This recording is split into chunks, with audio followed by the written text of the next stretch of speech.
Την στιγμή που οι ήχοι της μουσικής του πλοίου αντίχουν στην μαρτυρική νήσον, οι χιλιάδες των κατοίκων της Ρόδου, με δάκρυα στους οφθαλμούς, κατέκλυζον την παραλία ζητοκραυγάζοντες και αλόφρονες εξ ενθουσιασμού αλληλοεισπάζονται.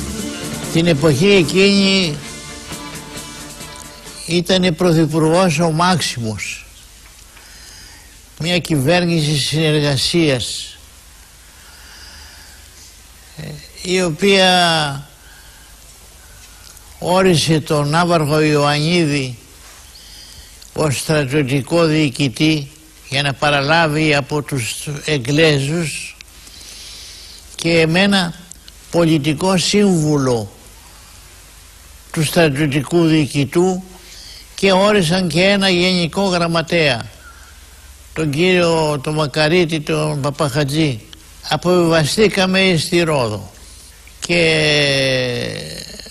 ο υπασπιστής του στρατιωτικού διοικητού του Εγγλέζου διάβασε μία ημερησία διαταγή ότι παραδίδουμε τη στρατιωτική διοίκηση στην ελληνική διοίκηση, και απήντησε ο υπασπιστής του ναυάρχου Ιωαννίδη ότι παραλαμβάνουμε επισήμως τη στρατιωτική διοίκηση του Δεκανήσου. Και εκείνη την ώρα τραβήξανε το σκηνή και ανεβάσανε την ελληνική σημαία. Κατέβηκε πρώτα η εγγλέζικη σημαία με τον ύμνο τους και κατόπιν σιγά σιγά ανέβηκε η ελληνική σημαία στο κοντάρι το μεγάλο εκείνο, το τεράστιο κοντάρι που η βάση του λέει «Άρα Πάτριε», ο βωμός της πατρίδος, έτσι γράφανε οι Ιταλοί. Ωραίο έργο πάντως αυτό. Λοιπόν, τι συνέβη εκείνη τη στιγμή?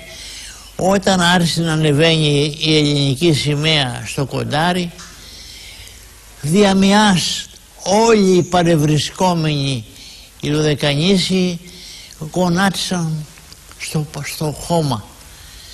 Γονάτισαν να χαιρετήσουν τη σημαία. Άλλο να σας τα λέω και άλλο να το δείτε αυτό το θέαμα. Σαν να ήταν ένας άνθρωπος. Γονάτισαν όλοι. Και εμείς δεν είχαμε προειδοποιηθεί. Γονατίσαμε και εμείς. Και αυτή η σκηνή μου έχει μείνει στη μνήμη μου και δεν θα εξαλειφθεί ποτέ. Και όταν τελείωσε η τελετή αυτή της παραδόσεως και διαλυθήκαμε,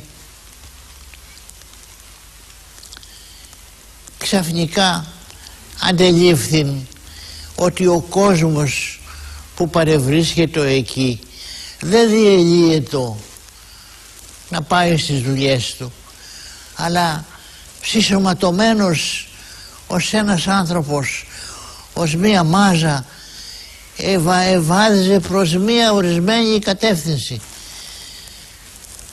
Λέω, πού πάνε αυτοί? Όλος αυτός ο κόσμος, πλήθος, πηγαίνανε γραμμή σε μία κατεύθυνση. Πού πάνε, λέω, αυτοί?